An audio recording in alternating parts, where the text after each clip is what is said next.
Well, welcome to the latest in our Real Spirituality screening series, Quarantine Edition. For those of you who don't know me, I'm Kutter Callaway. I'm a co-director of Real Spirituality. And today we are delighted to have with us a special guest, the writer and director of the just released film, The Quarry, Scott Teems. Scott, thanks so much for joining us today. Thanks for having me. I'm glad to be here. You know, I think I know your work the most from your writing and directorial work on Rectify, which I think is one of my favorite television shows in recent memory. And so I maybe want to riff a little bit on that and some of the overlap. Sure. But the first question, I like to have a softball question that you can answer and see where we can go from there. So here's my first softball question. As we think about your film, The Quarry, in the context of your movie and the characters and the plot that goes on in this film, is forgiveness possible? Well, that's certainly the question that I would like you to wrestle with. I mean, that is, and I don't mean to be coy, but that almost literally is the question that I want people to walk away and have to determine their own answer to. I mean, is it possible, but what does it look like? And are there other ways to maybe consider it than I've considered it? And is it, I mean, there's lots of elements here, and I guess since folks have seen the movie, we can talk a little bit more in detail, but there's and it's hard for me because what's funny is this is the first time I've experienced something where I've made a film, and this is my third film, and I've always been able to watch the film with an audience at film festivals and be able to sit there and talk to them afterwards and understand and get points of view and perspectives, and to watch it with them, which is hugely informative as a filmmaker, to see how people flow with the movie and all that. Is that even before your final cut, or no, like as I'm afterwards? watching the film? So like so I'll watch the film with the audience several times as I do the festival circuit, and because that tells me a lot about the movie, just how people are when they're reacting, when they're pulled in. You can feel the energy in a room, and it's like, that's very informative. All that to say, like, this is a weird, because of the situation we're in, and because the movie was supposed to premiere at South by Southwest, it didn't, that was canceled. Our theatrical was canceled. So I've never watched the movie with an audience, and that's the weirdest experience for me. I mean, I've watched it with a few people in a room when I would do a series of little preview screenings as I was cutting the movie, but so I don't know how people are receiving the end of the movie, and that's really interesting to me. I wish I could, have dialogue, and hopefully one day I will. But, so there's a kind of forgiveness that happens in the end of this movie, I think, that may not be what we anticipate or what we expect or what even is satisfying to us as humans. But so in the middle of the movie, the chief posits this idea, which is sort of the theme of the movie in some ways, which is, he says this thing: forgiveness only works in a world where people learn their lessons, but they don't, not here anyway. And that, and then the end of the film is an answer to that. And did the man learn his lessons? Was he forgiven? Maybe not by Valentine, but and who that's can what I'm forgive, putting out right? there in the world. I thought it was interesting the couple times. So he's, assuming the role of this pastor priest, and depending upon your religious tradition, those folks can sort of mediate forgiveness, or they sort of dole out this sense of forgiveness. And two different times, Celia and then Valentine at the end both say, you can't. That's not your thing, right? You can't do that. And as I was thinking through, Celia says, if you don't mind, so Celia says, you are not the one who can forgive. You are not the one, And then Valentine says, I am not the one. Oh, he does. Forgive. Oh, that's right. He's asking for it. That's right. The man says, forgive me. That's right. And Valentine says, I'm not. So she is, and that's sort of, and I think what I'm interested in is sort of I think there's just, I guess how I'm getting at some of these ideas, I suppose I'm trying to, is um, through rhyme and repetition, through Mhm. ritual, through because that's all. Rhyme and repetition is part of ritual, and there's a sort of and I'm trying to get at it through the form in which I'm telling the story, I Yeah, guess, and sort of putting some answers into the air, putting some ideas into the air, and seeing how they kind of yeah, land and play out, without me trying to guide too much. Obviously, I'm guiding yeah, everything, but I mean, in a way of like trying to sort of let things organically happen as I think they would happen, by my interpretation of human nature, I yeah. suppose. So do you think, as I read that, so, you've set it up as, an imposter priest, or, sort of this religious context. I have a couple questions about that in a second too. Hmm. And then you have him offering forgiveness, and she's saying, you can't do that. And then in the end, it's, please forgive me. And now he's saying, I can't do it. Hmm. Um, the immediate, I think, thought, so this is, since you haven't had audience feedback, I'll give you this Yeah, one please. I'm guy curious. talking. So I think the movie lives or dies on, is that satisfying, right? Is that end satisfying some way? And I think the potentially sort of deus ex machina kind of thing would be, the answer that we think you're giving is only God can forgive.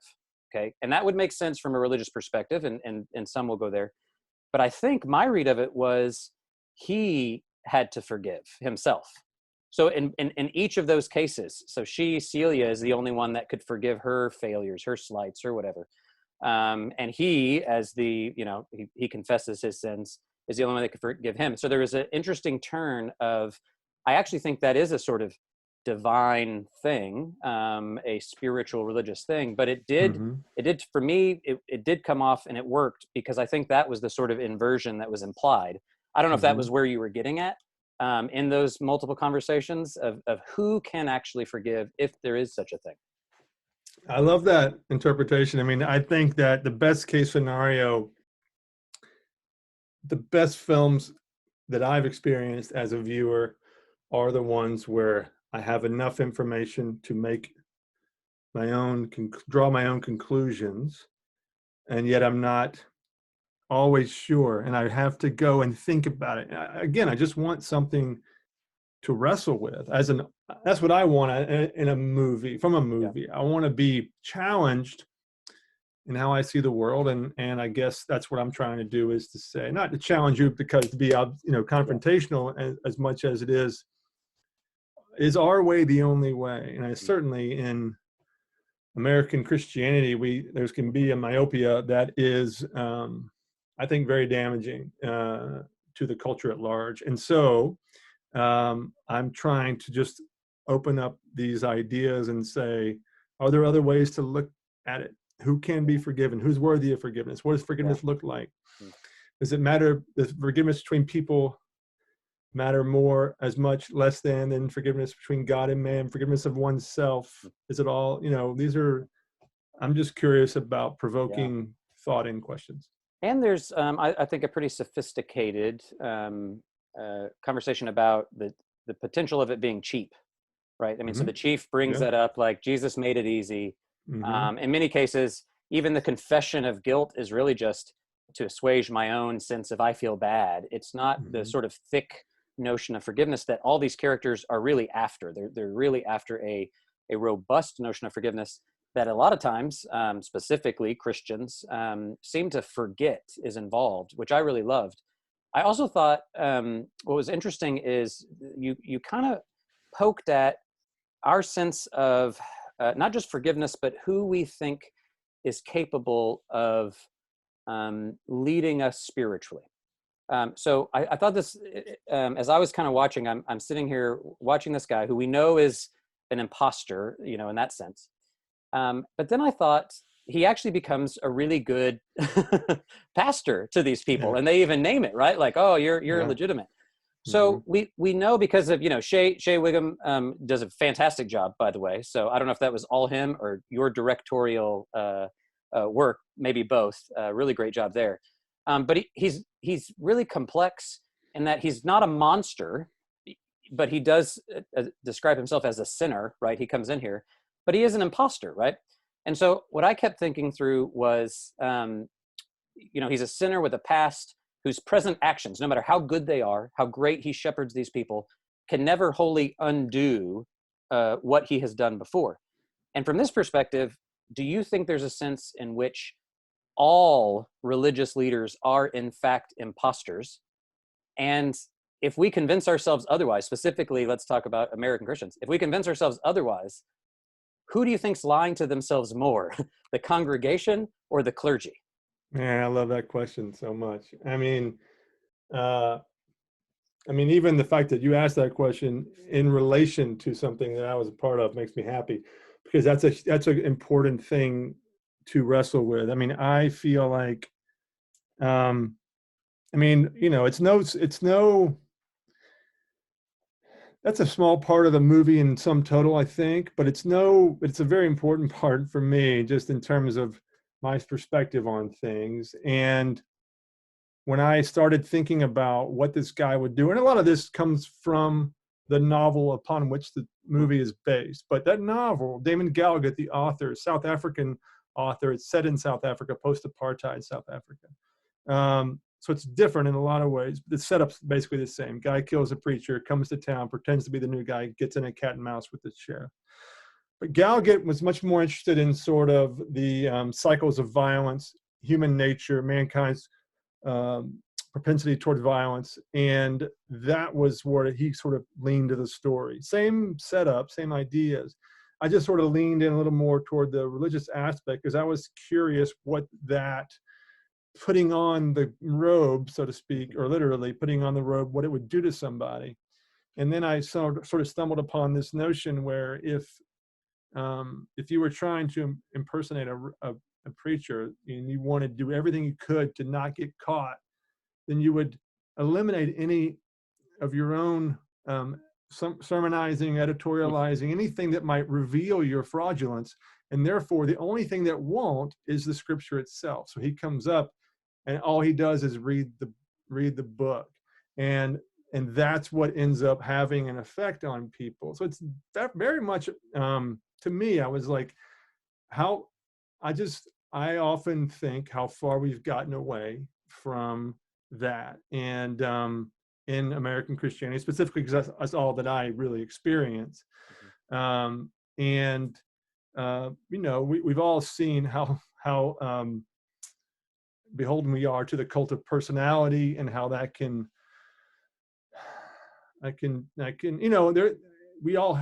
hate when Christians are labeled as sheep in a derogatory manner. But when we act blindly, when we act foolishly because of what some leader tells us to do, and we don't think to ourselves and really reconcile that with the words in the book, Jesus's words specifically, and then all the others in the book, and we reconcile that to this honestly, when we do that honestly, then we're okay. But we don't do that because it's too scary. Anyways, I love the question you asked, because that's a question I want people to think about. I think that all preachers are imposters, not in a negative sense, but like no more in the same way that I am. Anyone who pretends to be anything other than what we are, I think there's a pressure put on leaders of the faith to be, obviously there's a pressure to perform, to be above it, to be sinless, and all this stuff that's silly. And that pressure, we've all seen it 1,000 times, that pressure then causes them to actually become more, and it's just, it's this terrible vicious circle. And if we were all a little more humble, myself included, I think the world would be a little bit better. Yeah, I think there's analogs all over the place, with both religious communities, but then also outside, even just, Hollywood. Sure. I've been thinking through, or in my setting, I'm a professor, I teach, and there's all this conversation now about whether it's art or literature or philosophy. We find out that people that we've idolized wrongly, we've held up onto a pedestal, turned out to be flawed human beings. And now the question, which is really interesting, surprise. Exactly. I'm asking, I think, what in all these realms, what's disqualifying, right? Like at what point do we say, whether it's a Roman Polanski film or a Weinstein project or the Apostle Paul, right? That all of a sudden you go, what are the limits of the person, the authors, the creators' sort of moral culpability, and whether or not we can still look to them for guidance, for wisdom, etc. And exactly what you're saying, like for us to be sheep and that we pretend like they're perfect and must maintain that is really a flawed sensibility. I have a friend who's a pastor of a pretty big church in the Southeast, and he says most Christians are comfortable with pastors who have struggled, but they're not comfortable with pastors who are struggling. And I'm like, yeah, that's that's perfect, right? Like we don't. You want to see that we've gotten through it in the other side. Man. Exactly, like we've confessed our sins, we've overcome, we've wrestled with the demons and won. But not now, you know, and so, and that being said, that we need to have our leaders need to be above reproach, et cetera, et cetera.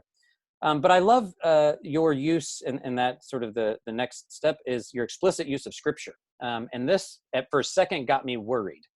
And then I thought, ooh, it worked really well.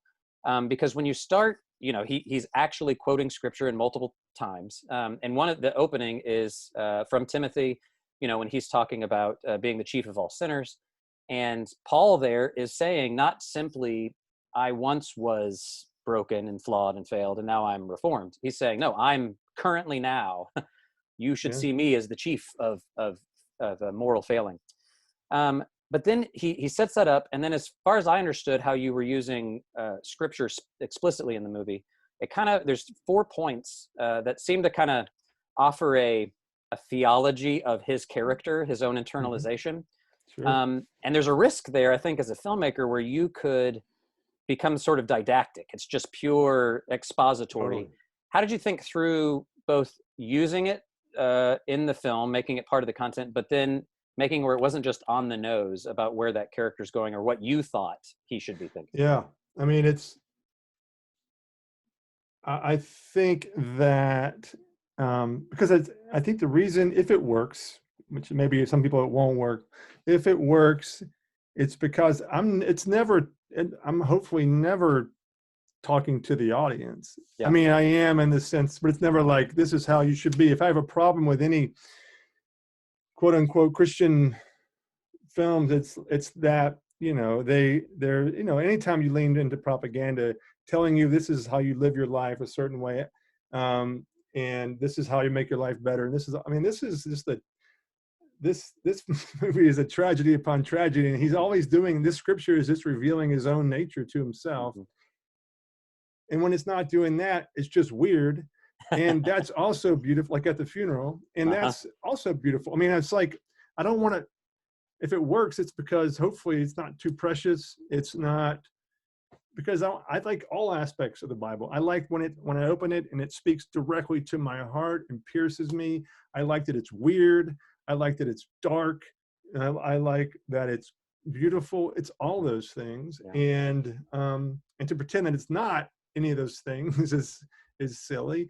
And again, that's what we have to reconcile with. There's some terrible things that happen in the Bible, and some consequences that I struggle to reconcile with my own heart and Jesus's teachings, which ultimately that's what I lean on. And I go, how does that reconcile with what that says? And then there's just poetry that's just gorgeous. And then there's weird crap like he talks about in the funeral. It's just beautiful. It's a wonderful mystery, right? That's all this is. And all I'm trying to do is just say, isn't this interesting? And isn't this worth looking at? Like, is it worth looking at? I hope it is. And I'm trying to get at how truthful the Bible can be, how honest it can be, and also how provocative it can be. And hopefully I'm not telling anybody how to live their life.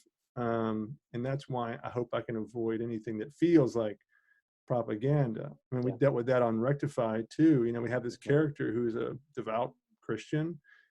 The reason that worked is because it's organic to her being. It's part of the culture. It would be false to not have it be a part of that culture, that world, because that's a huge part of the Southern culture. I come from Georgia, where that show was set. and as does Ray McKinnon, who created the show. And but the reason it works is because there were 5 writers writing that show, several writers, but the last 2 seasons especially, we had these 5 of us in that room. You know, and amongst that crew was, you know, Protestant. We had a lapsed Catholic. We had a non-practicing Jew. We had a secular humanist, and we had a stone cold atheist. Those are the 5 of us in that room. That's why that character was authentic and true and honest, because there's iron sharpening iron. There's different points of view. There's respect. Same thing here. My co-writer, Andrew Brotzman, we were able to carve this together. He's not going to allow me to BS my way through any of that. Now, I would never want to, but you don't know. And there was certainly some fear from financiers, or some concern, I should say, from people making the movie. Is it too overt? And I had to sort of help them understand that it's actually hopefully subvertive, if anything. It's like not what you're expecting. It's weird and strange and penetrating, hopefully in a good way.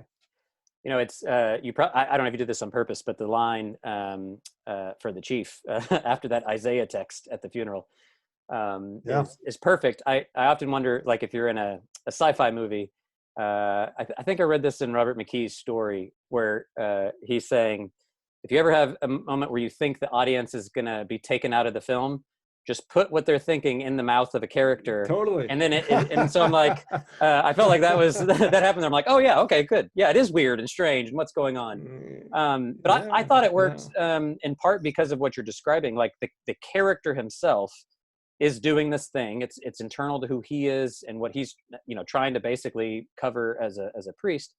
And yet it also reflected his own sense of kind of a naive discovery of the text, as opposed to, and this is how I think most religious people operate, that they have a mastery over the text that they then sort of put onto other people. And instead he's kind of coming at it from below, if you will. Did you, I only know of the source material in watching the movie, or after I watched the movie. Does the Bible figure prominently there as well, or is this your contribution to the story? I mean, it's part of it for sure, and by nature of the fact that it's the same setup. Yeah. But like I was saying, he really leans more into the nature of man, and in terms of the actions of the characters and the cycles of violence. It's even more cyclical and repetitive in that book, and I just felt like and I think that it was more functional. The Bible and the man pretending to be a preacher, a reverend, was more functional in that story. It was part of it, but it wasn't. I think I just brought my own experience to it, and when I transported the story from South Africa to America, by necessity, I had to bring my own spin to that aspect of it specifically. And that was important for me, because that's what the personal part of it for me is. I mean, I growing up in the South is where religion is an obligation for most of us. Then I spent my formative years and early adult years, and to this day, wrestling with my relationship with that. And all these stories that I've been so fortunate to tell, this one especially, where I'm able to really, and this is certainly the most overt sort of story I've told in terms of wrestling with these ideas. I just feel so fortunate that I'm able to do that, and on this scale especially, and that people are willing to support and finance and release these kinds of movies. But it's just, for me, it's an opportunity to just punch on it, punch on this idea. If truth is true, then it can survive me punching on it. If God is real, he's not afraid of my questions. He's much bigger than that. And so I'm just going to try to see what this thing is, and continue to, I think as soon as I decide I know what my beliefs are, and I think that's it, then I'm dead in the water. The opposite of faith isn't doubt, it's certainty, right? And so that is what I'm deathly afraid of. And so I'm always trying to approach it. I don't want to be naive, but I also don't want to think I know everything, and that I've got it all figured out, because that's how failing failure happens to us all. I think I don't know. Do you know Dean Batali? Yeah. Yeah, yeah. So Dean and I co-wrote a book together on television, and we do some stuff. He's actually who got me on to Rectify initially, Okay, and so great. Yeah, he's a great guy. we go round and round about why it's Tawny, right? Is the character name? Donnie. And yeah, yeah. That she's so just a really great. I mean, one of the best representations of a Christian, Southern Christian, right, on TV. And you get that same thing here in a kind of bizarre way, right? Like an inverted way. And so I have two routes of questions I want to ask, and they're totally kind of different. So I'll go the first route, which is the personalization of your story. So you're able to write these characters in some ways because, it's the write what you know kind of thing. Like this is where you're from. Being raised in the South, religion is just a part of it. I was actually raised in West Texas, so I identified with the sort of open expanse. Probably, I lived for a little while in a town smaller than the one in the film. Oh wow! But what I couldn't ignore, and I thought was percolating, but I'm assuming intentionally or maybe not, let sort of bubble up without naming it exactly, except for one little piece of dialogue. Is the sort of racial tension that is bubbling under the surface, maybe even creating the conditions for the whole thing. And so it's both there's some religion there, but it seems racial. I wonder if you could talk about how and why that was important and how you told the story, especially knowing this movie is landing now in the United States. Sure. How did you think through those elements? Yeah, I mean, it's certainly to me a major foundational part of the story, and as you asserted, like it's perhaps the reason why this all happens, a big part of it. And I think when I'm going to I try to err on the side of subtlety. Sometimes I'm too subtle. I'd rather be too subtle than the other way around. I think that's a worse sin. But when it comes to storytelling, but I when it comes to the prejudice in this movie, I just wanted it to reflect how I've experienced it in my life. I don't mean experienced it as a victim. I mean it as I've witnessed it. In the people, where I'm from and from all over, and racism is prevalent, obviously, globally. And, but I feel like the Chiefs' sort of particular brand of racism is something that I'm more familiar with, which is it's not nearly as overt as is often portrayed in stories and film and television, where you have it's not always guys in white hoods. It is sometimes, certainly, and we all saw Charlottesville, and the history of America is littered with this. It's no small thing. But I think perhaps a more insidious kind of racism is that which we are blind to as the people who are the racist. And so when I've witnessed that in my life, and probably have been in my own way have shown it's just a cultural blindness. I think that is, if you ask the chief, if you said, "Are you a racist?" He'd go, "What are you talking about? I got my two buddies are my deputies. They're two Mexican guys. I'm sleeping with this girl, and she's like, that's my girlfriend. Like, how can I be a racist? These are my friends." And yet it's that blindness that makes you the first person you indict, the first finger you point is always to the guy who doesn't look like you.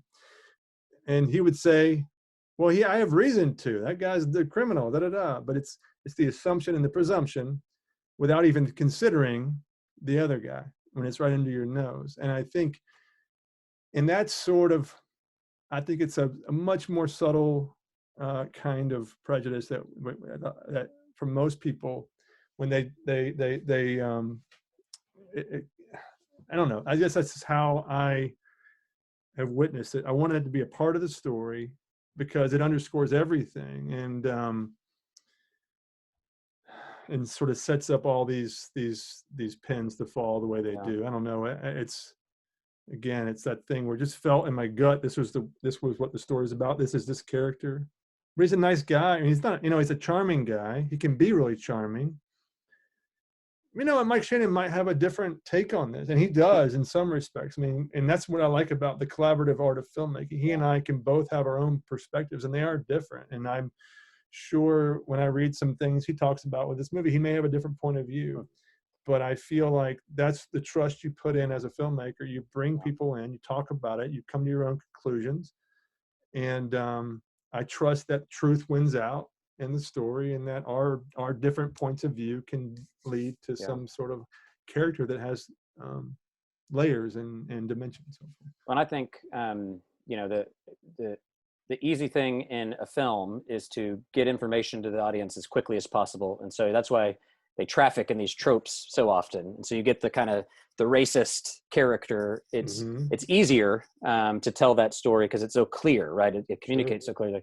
The subtlety sometimes is hard. What I appreciate about it, though, is that I find it more illuminating for then, like, the rest of life. So now I come out of the movie, and I think you're inhabiting. We all have various prejudices, but we inhabit this racist system that sets up all these things. So he can be a nice guy, a charming guy, because he knows how to play the game, right? And he has an in.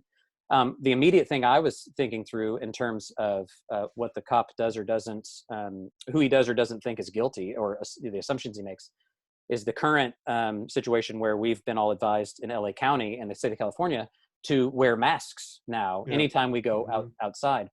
And I don't know if you've seen any of this, but some people of color are saying, especially black men, are saying, absolutely not. I will not wear a mask. Do you think I'm going to walk with a mask into a grocery store or a bank? And immediately this sheds light on the very material hardships that we face differently. That I went out on last week, Saturday, and wore a mask to pick up donuts for my kids, right? For the Easter weekend. Yeah. And at no point did I ever have to think through, someone might assume I'm here to rob them, right? And yet that's just a world I don't have to inhabit. And so to me, I thought it was helpful going the route that you did, because right here and now we're facing an almost exact one-to-one correspondence. Now I've got to think differently about how race is involved in all of these different things in life. So the other side, so there was the race question. The other question I had for you has to do with maybe a little bit about your co-writing team, the collaboration, but then also one thing that I had been thinking through as I was watching this was how interesting it is that you have this non-religious guy who becomes an imposter and starts leading this religious group. And I've done some research in the rise of sort of secularism or atheism and whatnot. Find it really interesting. There's this guy, Simon Critchley, who is out of New York, wrote a book called The Faith of the Faithless.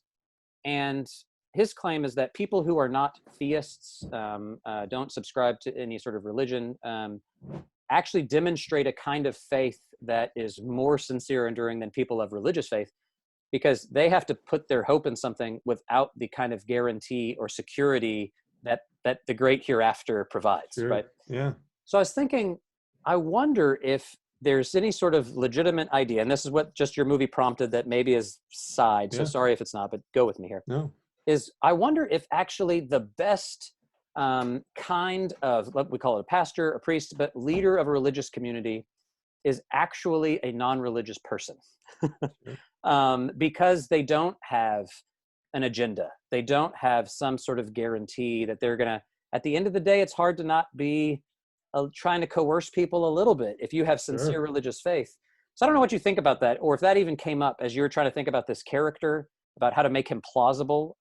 What does it mean to be a non-religious person leading a genuinely religious community?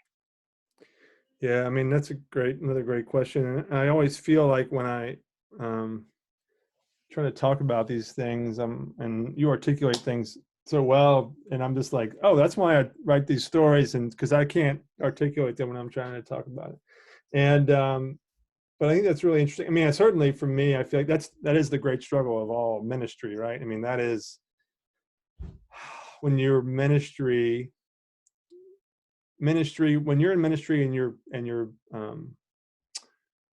means of living is, correlated to your how big your congregation is, like, and that's provides your salary. I mean, all those, the complications that Yeah. ensue from having to maintain a certain sized congregation, to pay the overhead of the church, and all the many layers of that. It's the great challenge of any ministry, of course, any religion or organization that has this kind of setup. So how do you maintain authenticity and honesty and really wake up every day and say, I'm open to be led in some other direction. I'm open to God's leading that might challenge what I've set up over here. It's fascinating. I mean, I think, again, that was just something that revealed itself to me as Andrew and I were writing this script, was really just that the fact that all you have is this book. What does that do to people? And if we as people of faith, and when I find that when I go back to the source, so to speak, is when I that's the purest form of connection. That's the purest form of education. I mean, it's just interesting. I don't know. I feel like it gets rid of the murk that can come with an intermediary or whatever. It's just, I don't know. It's a challenge. I just was drawn to that idea. I thought it had a real power in. Again, I'm just exploring things. I want to see what happens if I put this. He's like an Alka-Seltzer dropped in a glass of water. This guy who walks into this town, and he catalyzes everyone and changes himself too. But he changes everybody for better and for worse. Yeah. I mean, to get back to your question, I think about what if the scripture reading works in the movie, it's because at the end of the day, it doesn't save him, and the same with Tawny.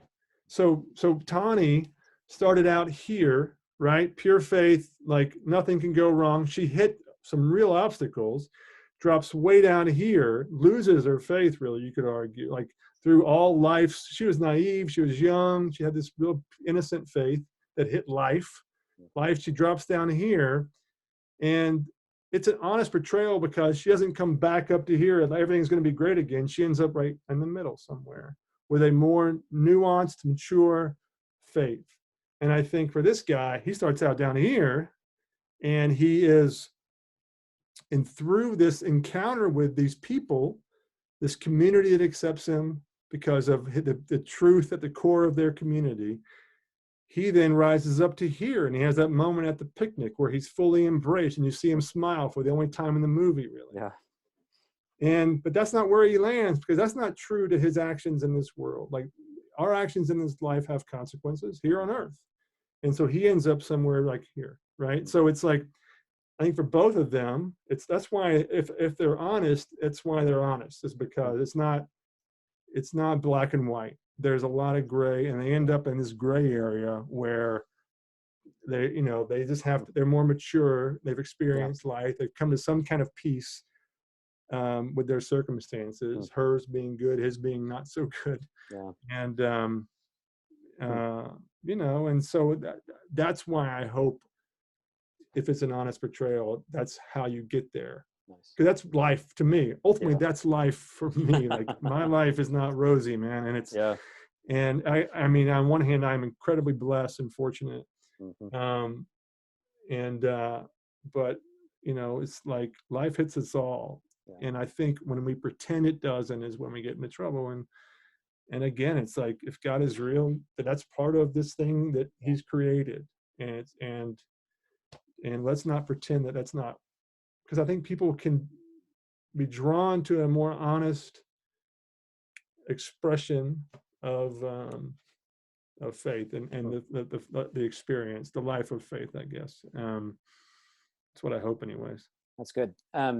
I probably last sort of film-based question, since you brought up Tawny again. I'm kind of a music guy, and really great music for this movie. So Heather McIntosh, who also did Z for Zechariah, which is one of, I think, the other underappreciated films out there. And I was thinking, as I was listening to this, I thought, actually, if Rectify, and if the scores for Rectify and Westworld had like a love child, it would be this film, the Quarry Oh, score. that's cool. So I wonder, as you're working with her, and you're thinking Yeah. about the score, I mean, it really is a powerful, I thought. And again, even same thing, some repeated themes that keep coming up and kind Hmm. of Totally. slowly develop it all. How'd you think about the music in setting forth this gray but semi-hopeful but confused kind of setting? I appreciate you saying that, and I've heard that a lot when I've been doing interviews and how much people are responding to Heather's score. Heather McIntosh is one of the great talents I've had the fortune to work with. This is the second thing she scored for me. She scored my documentary, Holbrook Twain, and I met her through Craig Zobel, who directed Z for Zechariah. Wow. So we're all from Georgia, and I met Heather back at Sundance like in 2012 when she scored Craig's movie Compliance, and met her there, and I had given her the script for the Quarry back then because I wrote this Hmm. script 10 years ago. Oh, Started wow. working Wow. on it, and I always wanted her to do it, and but yeah, and she's a fantastic collaborator. But for me, a real strong theme that repeats and evolves and changes and calls back to itself is exactly what I was looking for, because that again underscores the themes of the movie, and the cycles of violence and the repetition of ritual. And so her themes change, evolve, and in the middle of this movie, it becomes this almost like uh, Angela Badalamenti, like David Lynch sort of score in the Hmm. middle of the film. It's just beautiful. It starts off strong. Heather's a cellist, Ah. and there's a strong cello bass under everything she does, and you have this real sharp, strong, articulate theme out of the gate that becomes this sort of ethereal thing in the middle, and then resolves back to something strong at the end. Um, and then Ryan Bingham wrote this great song for the end of the movie, which was really fortunate about that. And so it's I just love when all parts of the filmmaking process, cinematography, the art direction, costumes, and the score and the sound design, the editing. I mean, all these people that came, we were all trying to make a movie. And as a director, that's your main job, really. It's doing this and working on a set, on a scene is like 3% of what you do.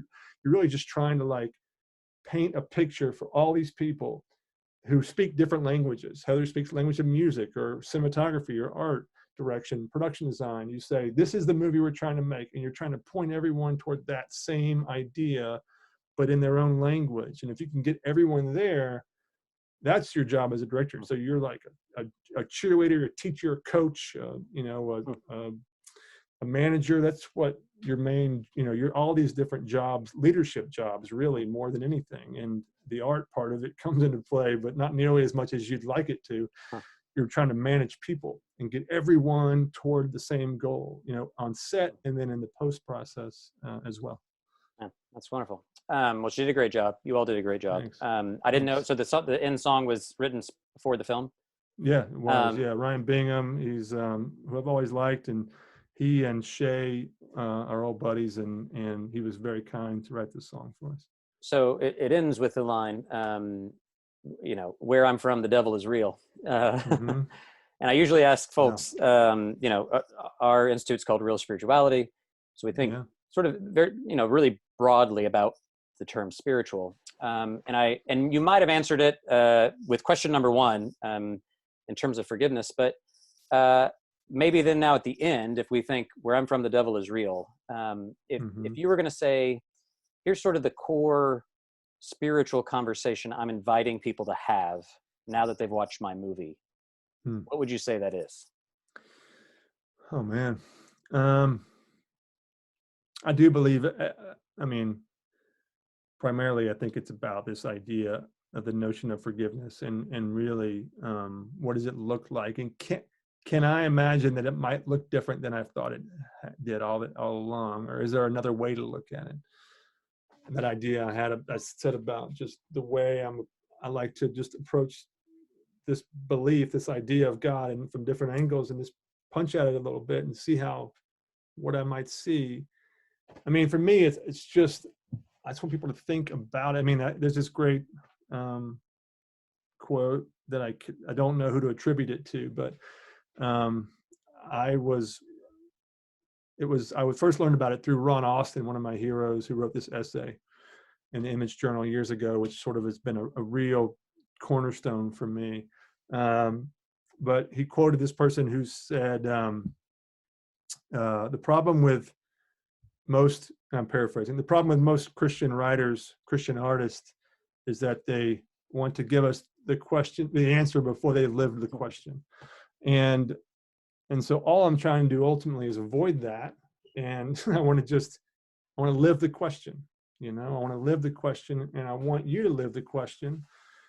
And the question is multifaceted, I hope. It does have a lot to do with forgiveness. And that is ultimately, and specifically the themes that kind of call back at the end and the chief's perspective. But the chief's point of view, like that. So they mentioned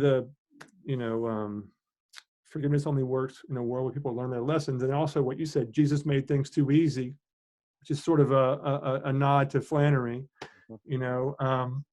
but he says forgiveness, all you got to do is ask, and nobody's got to be responsible for what they've done. That, to me, is sort of where the ideals of Christianity and sort of American, it's not nationalism, but it's the American way, the American point of view, and those two ideas sort of clash inside of Jesus. And I think the American dream, the American ideal, do it yourself. We are a man-made country. We are like a people that, I don't know. I don't want to get political, but it is that's an idea that we have to reconcile with, that wrestle with, is Jesus's call to forgiveness, and but people want everyone to take responsibility for their actions, and we have a country where that's a big part of the deal. You talk about immigration, talking about racism, and I'm afraid to get on a soapbox, but that's what that is. And if you are truly looking at yourself in the mirror as a person of faith, you have to wrestle with that idea, and because it's not so black and white and not so simple. And you want everyone to take care, of you only get what you earn, and you want, and there's no handouts, and there's no, all that crap. It's like, you got to deal with the words of Jesus. If you're going to walk around and say you're Christian, and I include myself in that, I'm not preaching. I'm trying to deal with that myself. But I think there's a lot there that I hope this movie just dips its toe into that idea, without getting too political, but I hope it touches that idea and makes you think about it a little bit. And because if I gave myself over to that idea, the movie would just be a soapbox about that idea, and I can't do that. That's something that I wrestled with, and some of the actors wanted to be more overt. Let's hammer it a little bit harder, and I recognize and appreciate that instinct, but I want to invite people to have a conversation. And in the same way, I don't want somebody yelling at me about their point of view. But I want to hear it. I'm interested. I don't know. I'm rambling. I'm sorry. No, that's good. Like I said, you're more articulate than me. Well, that's why you make movies and I write books. I mean, I couldn't do something nuanced. I'm too on the nose. But I thought in terms of what you're getting at, in terms of Jesus' call to forgiveness, our own need to confess and be forgiven, it's not the sort of cheap version. Really is I'm off the hook, right? I no longer have to pay the penalty, and there's an element of that, right? That's a part of it, that someone releases you from that burden. But really what it is, it's an obligation. I would say that Jesus' call for us to be forgiven it obligates us to the other. It makes us responsible for the others who are in our midst. And that's, I think, kind of what the chief is getting at, right? Like, you have to, forgiveness implies some sense of a change, of a metanoia, right? A change of heart and mind, such that you are responsible for your fellow human being in a way that you weren't before. And at least that's the call that I saw in this. And I think maybe all of our projects should be a nod to Flannery. That could be like the ongoing title. Well, hey, thank you so much for Yeah. chatting with Thanks for the me. time, man. And can you tell people what's the easiest way, since we're in a strange time, to access your movie? Yeah. Yeah. Well, the Quarry will be available. So it's on VOD, Amazon, iTunes, anywhere you get your VOD. There's that. And then That Evening Sun, my first film, is finally streaming again after years of being away. That's on Vimeo on demand right now. Holbrook Twain, my doc, is available on demand, and then Rectify's on Netflix. So there's lots of ways to check Wonderful. out what I've been up to. And but the Quarry, yeah, is on all major platforms, on-demand platforms. So we can do an all teams quarantine. That's what we could do. That's what we got to do. That's right. Well, hey, thanks so Thank much. you so much. And for Thank all of you. you who are out there watching, thank you for chatting with us, and look forward to Yeah. seeing you again, hopefully in person at our next screening series. But in the meantime, thanks for joining us for this quarantine edition.